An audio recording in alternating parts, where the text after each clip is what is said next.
네, 다 같이 합장하시고 마하바냐 바라밀 10번 염하겠습니다. 마하바냐 바라밀 마하바냐 바라밀 마하바냐 바라밀 마하바냐 바라밀 마하바냐 바라밀 마하바냐 바라밀 마하바냐 바라밀 마하바냐 바라밀 마하바냐 바라밀 마하바냐 바라밀. 그럼에도 우리는 행복도 행복하세요. 네, 우리가 행복창조 10선 이거에 오늘은 마지막 순서가 되겠습니다. 어느덧 아쉽지만 10번째 네. 우리 보살 아직 뭐 안 끝났으니까 나중에 끝나면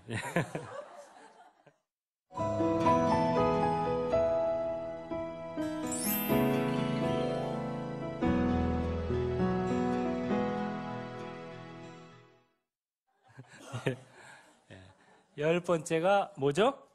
언젠가 이 세상에 없을 당신을 사랑합니다. 이거 참, 이 말만 읽어도 이 가슴이 애틋해진다는 분이 많았어요. 이게 제가 낸 책의 제목이기도 하죠. 언젠가 이 세상에 없을 당신을 사랑합니다. 요것이 이제 말하자면 웰다잉 북이고, 또 최근에 제가 웰빙북을 냈어요. 그 웰빙북, 그것은 무엇이냐? 행복도 내 작품입니다. 이제 웰빙북입니다. 그래서 언젠가 이 세상에 없을 당신을 사랑합니다로 웰다잉을 준비하고, 또 행복도 내 작품입니다. 우리가 지금까지 해온 행복 창조의 바로 그 테마죠? 주제요. 그것을 가지고 웰빙을 살림살이를 챙겨나가고, 그러면 웰다잉과 웰빙을 함께 준비하는 게 됩니다. 요 행복도 내 작품입니다. 이 웰빙북은 사실 제가 이제 금강경 강의를 한 것을 이제 이 행복 창조에 초점을 맞추어서 책으로 낸 것입니다. 그래서 금강경의 내용들을 잘 현대식으로 또 행복학으로서의 금강경 해가지고 낸 것이죠. 부처님께서 금강경을 설하신 의미는 우리 보러 뭐 공사상을 연구하라 내지는 뭐 다른 어떤 형이상학적인 내지는 이론적인 그걸 공부하기 위해서 설하신 게 아니라 우리를 행복하게 해주기 위해서 설하신 거예요. 행복에도 두 가지가 있다 그랬죠. 일시적인 행복과 궁극적인 행복. 일시적인 행복은 부귀영화를 통해서 누릴 수 있을지 몰라도 궁극적인 행복은 그런 것이 아니다. 그래서 우리가 궁극적인 행복은 바로 이 생사윤회의 단꿈에서 벗어나는 것이다. 생사윤회의 단꿈에 젖어 있는 한 그 윤회의 수레에서 벗어날 수가 없는 것입니다. 그래서 한마디로 얘기해서 좋은 꿈 꾸려 말고 꿈 깨도록 하자. 이게 바로 금강경의 요지입니다. 나도 꿈 깨고 남도 꿈 깨도록 도와주자. 이게 금강경의 요지예요. 금강경 사상을 한마디로 제가 말씀드렸죠? 뭐라고요? 따라해보세요. 좋은 꿈 꾸려 말고 꿈 깨도록 하자. 그게 바로 금강경의 핵심 사상입니다. 우리가 이 복을 구하기 위해서 절에 많이 다니는 분들이 많지만 진정으로 복과 도는 다르다고 하는 겁니다. 복과 도는 다르다. 그래서 달마대사가 양무제 앞에 나타났을 때 양무제가 그랬죠. 제가 수많은 절을 짓고 탑을 쌓고 경전을 서사하고 스님들을 출가시켰습니다. 공덕이 얼마나 됩니까? 그랬을 때 달마대사가 뭐라 그랬어요? 없다. 이래 버리니까는 도대체 무슨 말인가 이해가 안 갔어요. 그래서 그냥 보내버렸습니다. 그러고 나서 얼마 안 있다가 지공 화상이 와서 그 얘기를 전해 듣고 양무제에게 얘기했죠. 아이고, 그분이야말로 관세음보살의 화신입니다. 뭐? 그럼 빨리 가서 모셔와. 온 국민이 다 가도 안 오십니다, 이제는. 그런 거예요. 복과 도는 다르다. 복덕과 지혜, 이것을 둘 다 갖춘 분이 바로 부처님이죠. 그래서 우리가 부처님을 좋아해요. 왜냐? 복덕도 있고 지혜도 있은 분이라서. 그 기왕에 부처님을 좋아하려면 우리도 부처님처럼 복덕과 지혜를 함께 닦아야 되죠. 복덕만 구한다든가 지혜만 구한다든가, 이것은 다 부처님이 가지고 계신 수많은 자량을 우리는 부분만 갖다 쓰려고 그러는 거예요. 부처님께서는 그 수많은 자량을 우리 중생들에게 다 아낌없이 나눠주고 싶어요. 아낌없이 쏟아붓고 싶어요. 그런데 우리가 스스로 문을 차단해가지고 조그만 거에 만족해서 그거에만 매달려서 산다면은 그것은 너무나 안타까운 일이죠.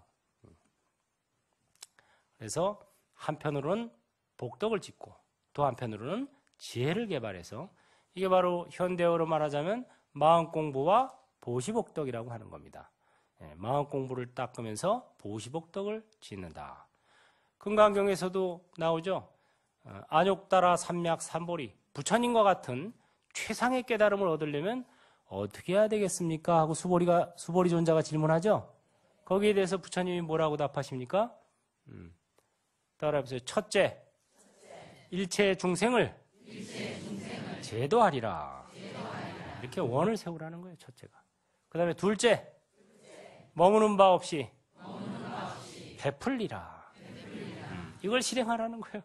이 두 가지만 하면 최상의 깨달음을 얻는다는 겁니다. 얼마나 좋아요. 너무 간단하죠? 무슨 뭐 용맹정진을 안 해도 돼요. 뭐 3000배 안 해도 돼요. 절에 매일 안 와도 돼요. 두 가지만 하면 된다는 거예요. 그 두 가지가 뭐냐? 첫째는 일체 중생을 제도하겠습니다. 이렇게 발언을 내고 원을 세우고, 그거 맨날 하죠. 사홍서원에 나오잖아요. 중생무변 서원도.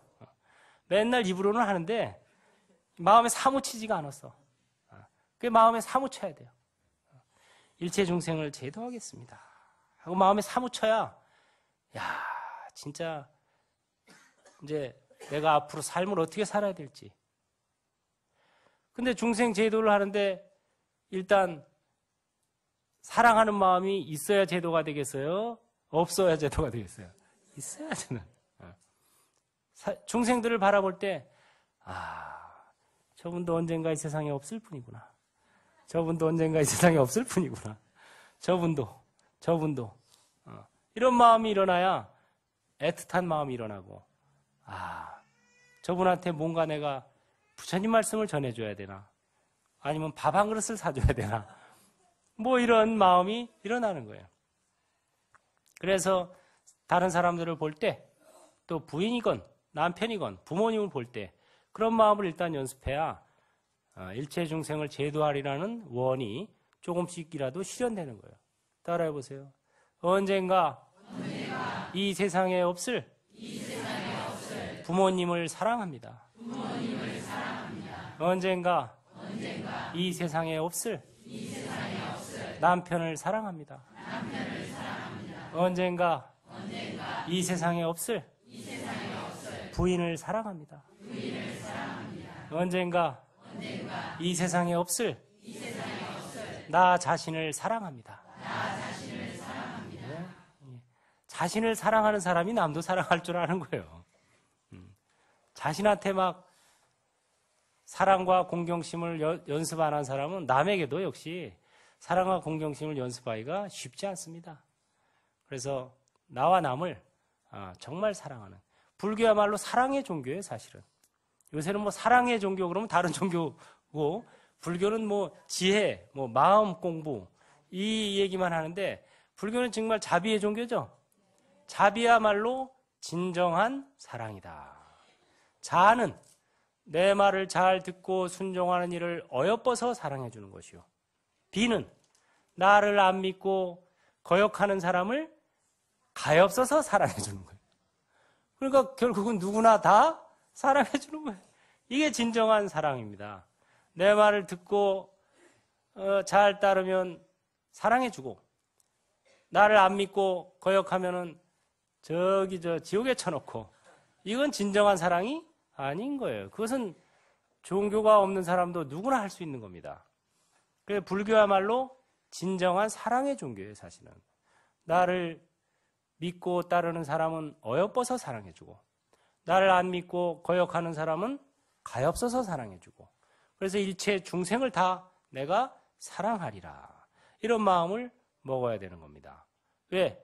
언젠가 이 세상에 없을 사람들이기 때문에. 전부 다 우리 남편이 언젠가 없어진다고 생각하면 마음이 좀 애잔해지죠. 시한부 인생이라고 생각하면 더 애잔해지죠. 그러니까 남편이 얄미우면은 쳐다보면서 그래. 저 혹시 3개월짜리 시한부 인생이 일지도 몰라. 이런 마음을 먹고 보면 아이고 그래도 잘해줘야 되겠다, 이런 마음이 일어날 것 같아요. 왜? 얼마 있다 못 보니까. 나중에 후회하지 말고 지금 잘해주자. 근데 정말 오는 데는 순서가 있지만 가는 데는 순서가 없어요. 정말 3개월이 될 수도 있고 1개월이 될 수도 있고 뭐 하루가 될 수도 있고, 그것은 아무도 알 수가 없습니다. 부처님 당시에도 부처님께서 닭발 나갔다 돌아오시는 길에 마하다나라고 하는 상인을 봤어요. 그 상인은 바라나시에 큰 축제가 열려서 물건을 떼어다가 팔았는데 생각 외로 잘 팔렸어요. 다 팔고 나서 얼른 가서 또 물건을 또 떼어가지고 오는데 이미 축제가 끝나 있었어요. 그래서 다음 축제 있을 때까지 기다렸다가 마저 팔고 가자 하고 있었습니다. 근데 부처님께서 딱 보니까 일주일짜리야. 시한부 인생이야, 일주일. 그래서 아난존자를 시켜서 저 상인 마하다나에게 말을 전하거라. 하고 싶은 일이 있으면 일주일 안에 하도록 해라. 이렇게 전했어요. 왜? 죽으면 못하니까. 우리가 몸뚱이가 있어야 실감이 납니다. 우리가 어학, 영어 공부를 할 때 책만 보고 공부하는 것보다 이 리스닝을 하면 훨씬 낫죠. 또 비디오를 보면 훨씬 더 낫죠. 제일 좋은 게 뭐예요? 그 나라 가서 그 나라 사람들과 부딪히면서 몸뚱이로 공부하면 최고죠. 몸뚱이를 받아 나온 이유도 그거예요. 이 몸뚱이로 부딪히면서 체험학습을 하기 위해서 받아 나왔어요. 근데 이 세상에 와서는 그거는 까맣게 잊어버리고, 공부하러 온 건 까맣게 잊어버리고, 이제 이 몸뚱이 착, 어떻게 하면 좋은 거 먹고 좋은 거 입고 또 우리 자식들 더 잘 살게 해줄까, 이런 애착심을 연습하다 보니까 공부가 안 되는 겁니다. 그래서 그 말을 아난존자가 전했더니 그 상인은 소스라치게 놀랐죠. 그래서 이 상인은 깜짝 놀라서 그럼 내가 일주일 동안 무엇을 할 것인가 연구를 했죠. 그래서 일주일 동안 부처님과 비구 스님들에게 공양을 올리고 또 법문을 듣고 그 다음에 법문 들은 것을 잘 마음 수행을 했어요. 그래서 일주일 후에 죽었습니다. 진짜. 죽자마자 즉시 도솔천에 태어났다, 이렇게 되어 있어요. 그러니까 진정으로 보시복덕 짓고 마음 공부하고 이런 분들은 죽자마자 바로 도솔천이나 도리천 이런 데로 갑니다. 49제가 필요 없어요. 그런 분들은. 또 극악자, 아주 악랄한 짓을 거듭한 사람도 49제가 필요 없어요. 왜 그러겠어요? 죽자마자 바로 그냥 지옥으로 갑니다. 네. 그런 사람들은 다 익스프레스웨이예요. KTX 타고 다녀요. 그래서 극악자와 극선자는 다 필요 없고 애중간한 사람들. 근데 의외로 애중간한 사람들이 많아 또. 그게 문제야.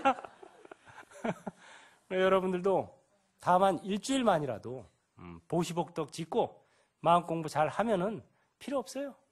네. 일주일만이라도. 네.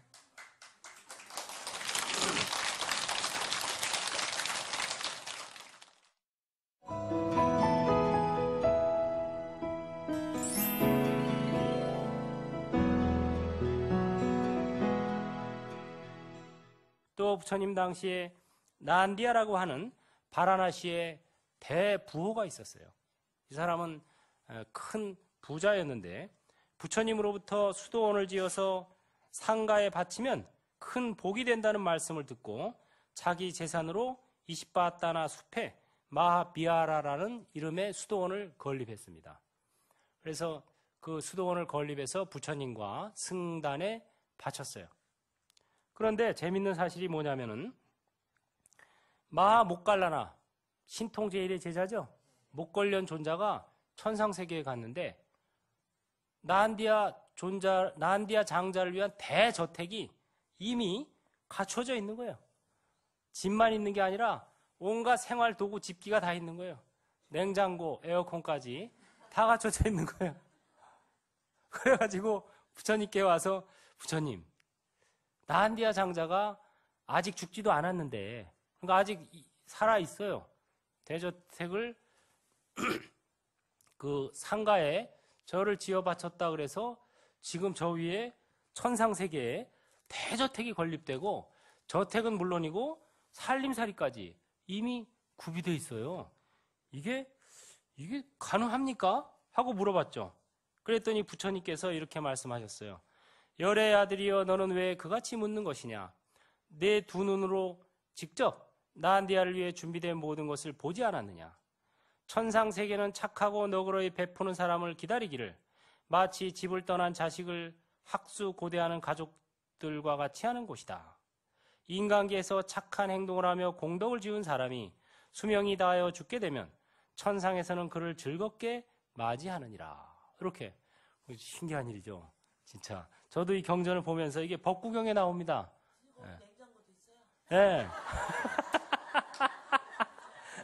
경전에는 뭐라고 나왔냐면 훌륭한 대저택과 그에 따르는 물건과 가구들까지 준비될 수 있겠습니까? 이렇게 말했어요. 그러니까 대저택에 따르는 물건과 가구까지 다 준비됐으니까 당연히 냉장고, 옷장, 침대 다 최고 A급으로.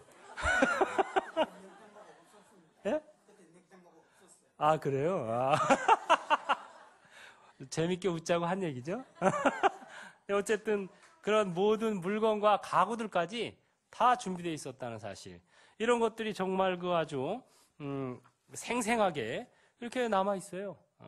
그리고 심지어 아누루타 존자의 동생인 로히니 공주도 있었습니다. 로히니 공주는 비록 공주의 몸이었지만 문둥병에 걸렸어요. 그래가지고 공주면 뭐예요? 문둥병에 걸렸는데 괴로워요. 사는 게. 그러다가 아누루타 존자 오빠를 만나서 아누루타 존자가 로히니 공주에게 얘기하죠. 네가 지금 이렇게 문둥병에 걸려 고생하는 것은 과거의 업장 때문이다. 그러니까 지금이라도 큰 공덕을 지어서 업장을 희석시키도록 해라. 그래서 오빠의 말에 따라서 그 당시에 그 절에 공양간이 없었어요. 식당. 그래서 공양간을 시주해서 공양간을 짓고 공양간이 지어지는 동안 이 공주가 몸소 절에 가서 화장실 청소 내지는 설거지 이런 우리가 출가해서 행자생활 때 하는 그런 굳은 일을 합니다. 직접. 그 절에 가서요. 설거지하고 화장실 청소하고 이러는 것이 업장 소멸이 돼요. 그러니까 여러분들도 절에 가면은 앞으로 몸소 나서서 그런 거를 많이 하면 좋습니다. 왜냐? 도량을 청소한다는 것은 내 마음을 청소하는 거예요. 수행이라는 것은 마음가짐으로 하는 것이지 꼭 무슨 가부좌 틀고 앉아 있어야만 수행이 되는 것은 아니죠. 심지어 부처님 당시에도 목욕으로 깨달음을 얻은 스님도 있어요. 발타라 존자라는 16나하님의 한 분입니다. 이분은 어떻게 목욕을 좋아했는지 하루에도 30번, 40번씩 목욕을 했다 그래요. 심지어는 목욕하다가 공양 시간에 늦는 경우도 있고 또 부처님 법문 시간에도 늦는 경우도 있고 비일비재했어요. 30번, 40번씩 하려면 몇 시간에 한 번씩 해야 되나?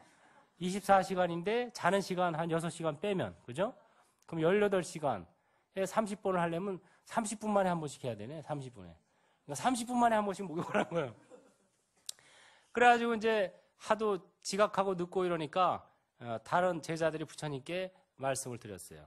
그래서 부처님께서 발타라 존자를 부릅니다. 네가 정말 그렇게 목욕을 자주 한다는데 사실이냐? 부처님은 꼭 사실로 확인을 하세요. 당사자한테. 남의 말 듣고 이렇게 하는 분이 아니에요. 그럴 때 이제 이 발타라 존자가 예, 맞습니다. 사실입니다. 왜 그렇게 목욕을 자주 했냐? 예, 목욕을 하면요. 몸이 막 개운해지는 게 기분도 좋고 더위도 피할 수 있어서 너무 좋습니다. 아, 그래? 그러면은 앞으로 목욕할 때마다 몸뚱이만 닦을 게 아니라 마음을 닦는다. 이런 마음가짐으로 목욕을 하거라. 이랬어요. 목욕을 못하게 한 게 아니고 목욕을 그냥 했는데 몸만 닦는 게 아니라 뭘 닦는다? 마음을 닦는다는 생각으로 목욕을 하거라. 그래서 이 발타라 존자가 알겠습니다 하고 그 다음부터는 목욕할 때마다 이 몸이 아니라 내 마음을 닦는다 해가지고 딱 아라한과를 얻은 거예요. 그 실화입니다, 실화. 예.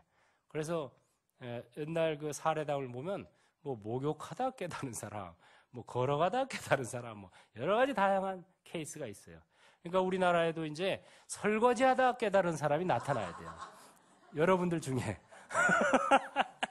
설거지하다 깨달은 분, 이게 나와야 돼요. 뭐 충분히 나올 수 있어요. 예. 또는 이제 빨래하다 깨달은 분. 가능합니다. 가능한 얘기요. 다만 마음가짐을 이 설거지할 때 이게 내 마음끝을 닦는다. 이 빨래할 때 내 마음을 빤다. 이런 마음가짐으로 하면 된다는 겁니다. 수행이. 그래서 이런 그 사례다. 그 로히니 공주 얘기했었죠. 그래가지고 공주가 이제 그렇게 청소하고 설거지하고 꾸준히 일을 도맡아 하다가 마침내 공양간이 완성되는 날 무운동병에서 나았다 하는 사례담이 있어요. 그래서 피부가 전처럼 뽀얗게 바뀌었다. 왜냐? 업장이 소멸됐으니까. 공덕을 쌓아서. 업장 소멸은 그냥 부처님 제 업장을 소멸시켜 주세요 해가지고 구걸해가지고 소멸되는 게 아니에요. 공덕을 쌓아야 업장이 소멸되는 겁니다. 네, 공덕을 쌓아야. 그래서 부처님께서 로히니 공주를 불러다가 얘기를 합니다. 네가 왜 그렇게 문둥병에 고생한 줄 아느냐? 모르죠, 뭐 저야. 부처님은 전생을 다 보시는 분이니까. 내가 과거 전생에도 역시 왕비였다. 그런데 어느 날 무도회가 있었어요. 왕궁에서. 남편이 왕이죠. 왕비니까. 근데 그때 무도회 때 어떤 무희가 춤을 췄는데 너무 아주 멋있게 잘 춘 거야. 그래서 왕하고 눈이 맞은 거야. 그래가지고 그날 밤 왕이 왕궁으로 안 들어왔어. 그 무희하고 같이 잔 거야. 그래가지고 이제 질투심이 난 거예요. 질투심이 나가지고 그 다음날 그 무희를 불러다가 무희의 옷과 몸에다가 까만초가루를 뿌렸대요. 까만초라는 것은 굉장히 몸이 가려워지고 엄청 맵고 이런 가려움증을 유발시키는 그런 식물입니다. 그래가지고 몸은 물론이고 침대, 옷장 뭐 이렇게 전부 하인들을 시켜서 까만초가루를 뿌려가지고 이 무희가 엄청나게 고생을 한 거예요. 막 피부가 다 벗겨지고 핏줄이 쓰고 이렇게 만들었어요. 그 과보로 네가 금생에 문둥병에 걸린 거다. 남의 피부를 그렇게 괴롭게 만들었으니까 그거를 그 다음 생에 받은 거예요. 그런데 금생에 이제 공양간을 짓고 또 청소를 하고 이런 꾸준히 일을 하고 이럼으로써 그 공덕으로서 과거의 업장이 소멸된 것이다. 이렇게 설명을 해 주셨습니다.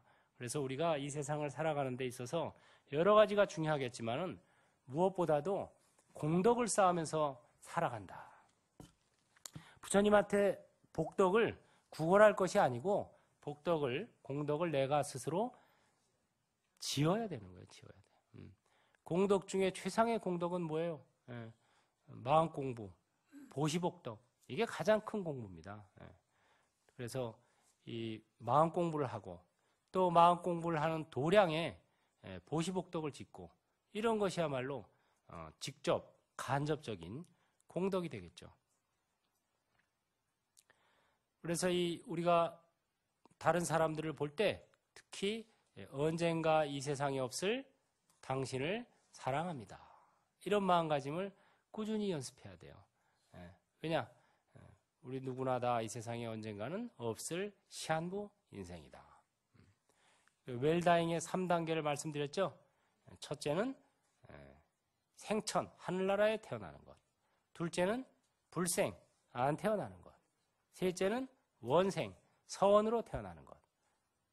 웰다잉에 3단계가 있듯이 웰빙에도 3단계가 있어요. 첫째는 부귀, 영화. 이게 웰빙이죠. 둘째는 뭐예요? 진정한 웰빙은 부귀, 영화가 아니고 무아 체험. 무아법을 체험하는 것, 이것이야말로 최상의 웰빙입니다. 내가 있기 때문에 고통과 괴로움이 있는 거예요. 근데 무아 체험을 하게 되면은 고통과 괴로움에서 완전히 벗어나게 되죠. 참선을 하다 보면은 어느덧 내가 사라져요. 몸뚱이가 있는지 없는지 느껴지지 않는 그런 경계가 온다 이거예요. 화두 일념에 들면. 그래서 참선도 초보 때는 뭐 10분, 20분, 30분, 1시간만 앉아서도 다리가 저리고 허리가 아프고 막 이러지만 마하바냐 바라미를 염하면서 그 소리를 듣고 듣는 성품을 돌이켜 듣는 이런 방법을 하다 보면은 어느덧 마하바냐 바라미를 염하는 이와 듣는 이가 하나가 되죠. 그러다 보면은 몸뚱이 차기 쉬게 됩니다. 그럼 몸뚱이가 안 느껴져요. 1시간을 앉아있든 2시간을 앉아있든 뭐 느낌이 없어. 왜냐? 마음이 일념이 돼 있기 때문에. 그래가지고 몸뚱이 차기 쉬고 그 다음에 두 번째는 분별심이 쉬고 이렇게 되는 거예요. 몸뚱이 차기 쉬고 분별심이 쉬면 뭐가 남아요? 본마음짜리만 남는 거예요. 이 세상은 세 가지로 이루어져 있어요. 따라해서 첫째, 본마음. 둘째, 마음. 셋째, 몸. 이렇게 세 가지로 이루어져 있습니다. 본마음짜리에서 한 생각 일으켜서 마음이 나왔고 마음이 똘똘 뭉쳐서 물질세계, 몸이 이루어진 거예요. 본마음짜리는 말하자면 순수 에너지와 같은 것입니다. 순수 에너지. 순수 에너지가 파동이 일어나서 한 생각 움직여서 파동 에너지로 변한 게 마음이에요. 분별심. 그리고 이 파동, 이 입자가 모여서 뭉친 에너지, 입자 에너지로 변한 게 몸뚱입니다. 마음이 뭉쳐서 몸이 되는 거예요. 그래서 형성된 순서는 본마음짜리가 최초고 거기서 마음이 일어났고 그 다음에 몸이 생겼지만 소멸되는 순서는 반대입니다. 결합은 분해의 역순이다. 군대 가면 총기 결합 분해할 때 그런 말을 해요. 결합은 분해의 역순이죠. 결합한 거에 거꾸로 분해해야 되겠죠. 분해한 거에 거꾸로 결합해야 되겠죠. 생겨나기는 본마음짜리에서 마음이 생겨나고 마음짜리에서 몸뚱이가 생겨났기 때문에 없어지는 것은 몸뚱이 차기 먼저 없어지고 그 다음에 분별심이 쉬고 그럼 뭐만 남겠어요? 본마음만 남는 거예요. 마치 여러분들 그 바다에 남극, 북극 같은 데 가면은 큰 바다가 있고 빙산이 떠 있죠. 빙산이 떠 있는데 빙산에 물 위에 나온 부분, 눈으로 보이는 부분이 있죠. 그게 말하자면 몸뚱이와 같고 물 밑에 가라앉은 부분이 있죠. 그것이 마음이에요. 분별심. 그래서 빙산에 물 위에 나온 부분과 물 밑에 가라앉은 부분이 싹 녹으면 어디로 돌아갑니까? 바다로 돌아가는 거죠. 그게 본마음짜리입니다. 네. 빙산이 어디서 생겼어요? 근데 바다에서 생긴 거죠. 빙산도 역시 바다와 다른 게 아니죠. 녹아버리면 그대로 바다인 거예요. 그게 바로 두두물물이 부처 아닌 게 없다. 모두가 다 본마음짜리에서 나왔다 하는 소리가 됩니다. 그래서 우리가 이 세상을 살아갈 때 우리에게 주어진 이 몸과 마음을 잘 선용해서 써나가면 그게 잘 사는 거예요.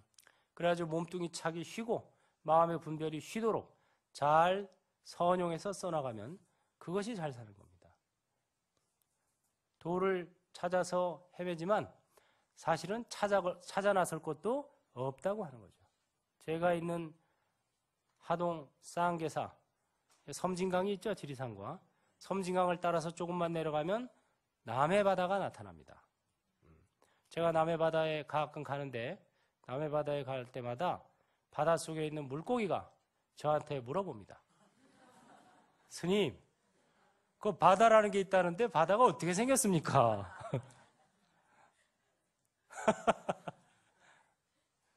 그 지리산에도 새들이 많이 살죠? 새벽이 되면 막 새벽에 탁 예불하고 좌선하고 탁 앉아있으면은 밖에 대나무 숲, 소나무 숲에서 새들이 지저귀는 소리가 막 쫙 들립니다. 최상이죠? 지상 천국이 따로 없죠? 근데 그 새들이 가끔 가다 저한테 또 물어봐요. 스님, 허공이라는 게 있다는데 허공이 어떻게 생겼습니까? 야 이놈들아, 니네가 맨날 거기서 날아다니면서 네가 맨날 헤엄쳐 다니면서 바다를 묻고 허공을 묻냐? 한껏 헤엄쳐 다니고 한껏 날아다니면은 그것이 바로 허공을 쓰는 것이고 바다를 쓰는 것이다. 이렇게 얘기하면 잘 알아들어요.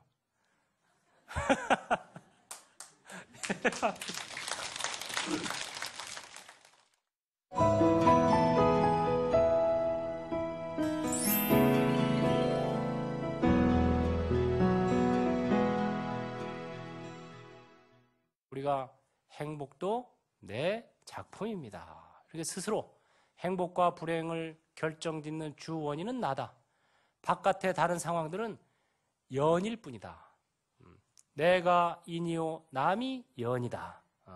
이거를 이제 확실히 알면 되죠. 그래서 인을 먼저 다스려서 연이 바뀌게 하는 거. 이게 이제 참다운 불자의 삶입니다. 내 마음가짐을 먼저 변화시키고 그래서 바깥 상황이 변화할 수 있도록 이끌어가는 것. 이게 이제 올바른 순서죠. 그렇지 않고 인은 놔두고 연만 가지고 자꾸 시비를 하면은 바뀔 수가 없는 거죠. 남편에게, 부인에게, 아이들에게 잔소리를 하면은 남편과 부인과 아이들은 그런 말을 합니다. 너나 잘해라. 그게 무슨 뜻이냐? 인은 안 다스리고 연만 가지고 흔들어대니까 너부터 잘해라. 당신이나 잘해. 이런 말이 나오는 거예요. 그게 순서가 틀렸기 때문에 그래요. 남을 변화시키고 싶으면 우리 남편을 좀 변화시키고 싶어. 우리 부인을 좀 변화시키고 싶어. 우리 아이들을 좀 바꾸고 싶어. 그럼 뭐부터 바꿔야 된다? 나부터 바꿔야 되는 거예요.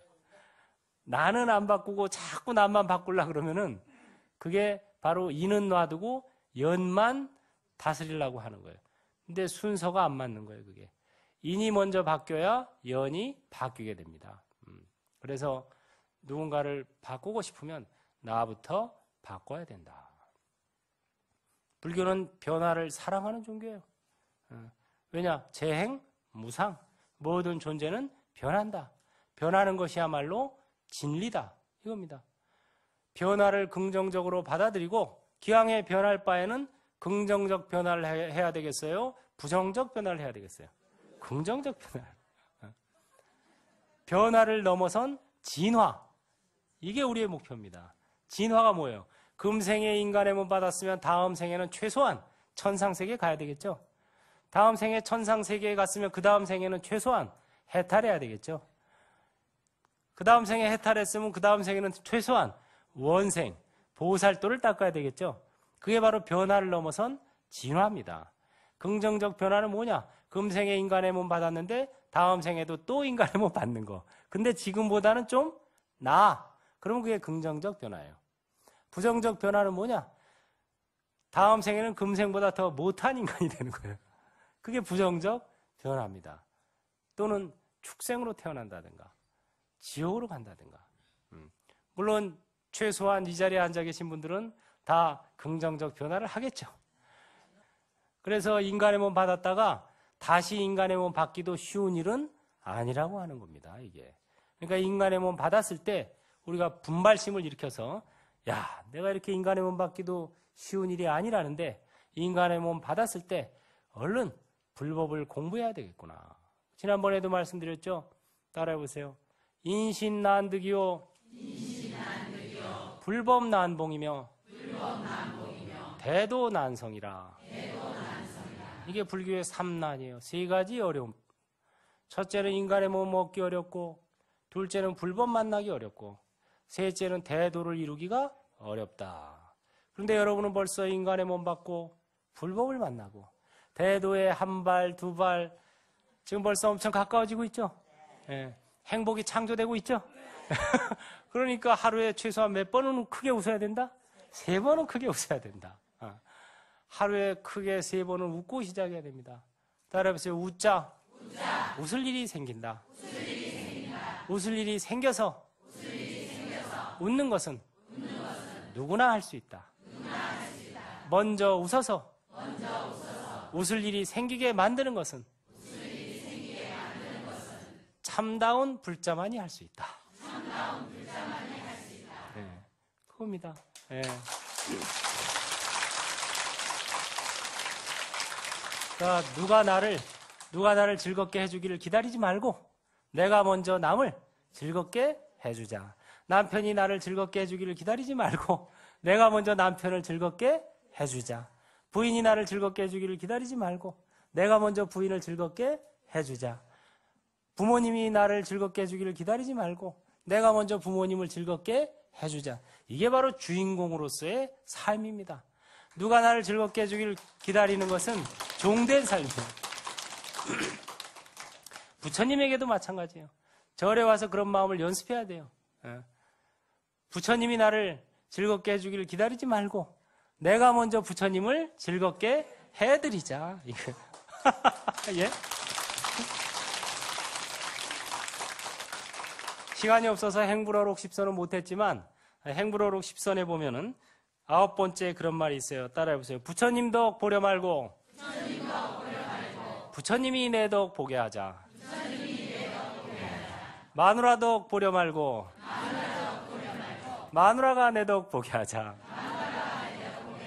부모님 덕 보려 말고 부모님이 내 덕 보게 하자. 이게 바로 주인공의 삶입니다. 남의 덕 보려 말고 부처님한테도 마찬가지예요. 부처님한테 그만큼 지금까지 덕을 봤으면 이제 좀 부처님이 내 덕 보게 좀 해야지. 죽을 때까지 부처님 덕만 보려 그러면은 그거 안 되는 거예요. 그래서 그나마 우리가 지금까지 부처님 덕분에 인간의 몸 받았고 불법을 만났고 대도를 이루어가고 있는 겁니다. 부처님 덕 아니었으면 지금 이 자리에도 보니까 한 반쯤은 축생으로 태어날 수 있었는데 저도 마찬가지예요. 저도 만약에 내가 부처님 법 안 만났으면 어디쯤 가 있었을까 하고 제가 반성을 해봅니다. 그러면은 야, 잘해야 축생에 태어났겠구나. 지옥에 갈 수도 있었고.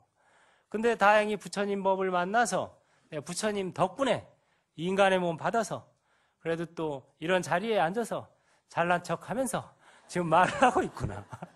이게 다 부처님 덕분이구나. 지금까지 이만큼 부처님 덕 입은 것만으로도 감사한데 뭘 또 바라냐. 지금부터라도 부처님 덕 보려 말고 부처님이 내 덕 보게 해야 되겠다. 그럼 부처님이 내 덕 보게 하는 방법이 무엇일까 고민했죠. 그것은 다른 게 없습니다. 따라하세요. 아는 만큼 전하고 가진 만큼 베풀겠습니다. 이렇게 하면 되는 거예요. 내가 아는 만큼. 오늘 아주 박수 치느라고 바빠요. 역시 여러분이 아주 종강인 걸 아시고 이제 더 이상 박수 칠 기회가 없으니까 오늘 몰아서 다 치시는 것 같아요. 내가 아는 만큼 불법을 전하고 또 여러분들 행복 창조 10선 했죠? 이걸 전하는 게 불교를 전하는 거예요. 불교는 어려운 게 아닙니다. 간단해요. 콩 심은 데 콩 나고 팥 심은 데 팥 난다. 이걸 믿는 게 불교를 믿는 거예요. 콩을 심건 팥을 심건 무엇이 날지는 신에게 달려있다. 부처님에게 달려있다. 이걸 믿는 게 불교를 안 믿는 거예요. 그래서 인과법을 믿고 그 다음에 고정된 실체로서의 나는 없기 때문에 나는 내가 만들어간다. 행복도 불행도 내 작품이다. 내가 어떻게 마음을 쓰느냐에 달려있다. 이걸 믿는 게 불교를 믿는 겁니다. 그 다음에 텅 비었기 때문에 무엇으로든 채울 수 있다. 무엇으로 채울 것인가? 내가 결정한다. 내가 선택한다. 이게 바로 불교를 믿는 거예요. 불교를 진정으로 믿으면 사람이 허무주의에, 염세주의에 빠지겠어요? 역동적인 사람이 되겠어요? 역동적인 사람이 될 수밖에 없는 거예요. 불자라고는 하는데 아직도 그냥 물에 술 탄 듯 술에 물 탄 듯 사는 사람은 참다운 불자가 아닌 거예요. 참다운 불자는 불교를 제대로 알게 되면은 열심히 살 수밖에 없게 돼요. 왜? 콩 심은 데 콩, 팥 심은 데 팥 나는데 얼른 콩 심어야지. 내가 얻고 싶으면 누가 해주길 기다리거나 남한테 구걸하지는 않고, 예? 그 다음에 내 인생은 내가 만들어 간다는데 내가 적극적으로 능동적으로 살아야지.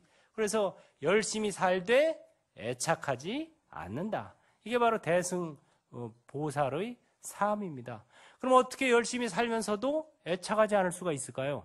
그것은 원을 세워야 되는 거예요. 어떤 원을 세우냐? 행불행자의 서원 항상 하잖아요. 그죠?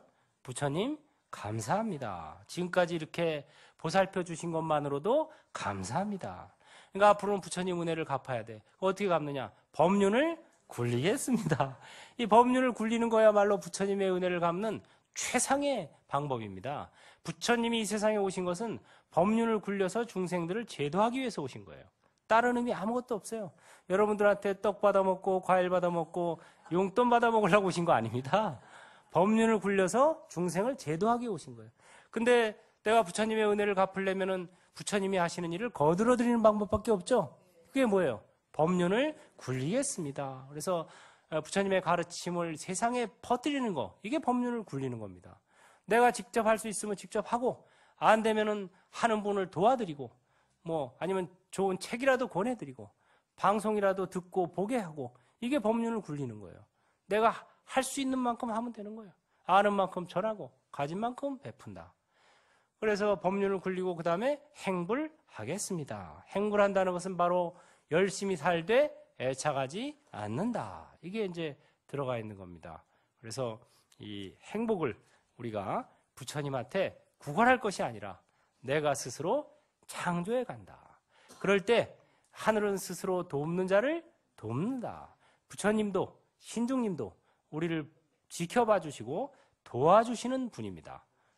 그것은 내가 하면서 지켜봐 주시고 도와주십시오 해야지 나는 하지도 않으면서 맨날 해주세요.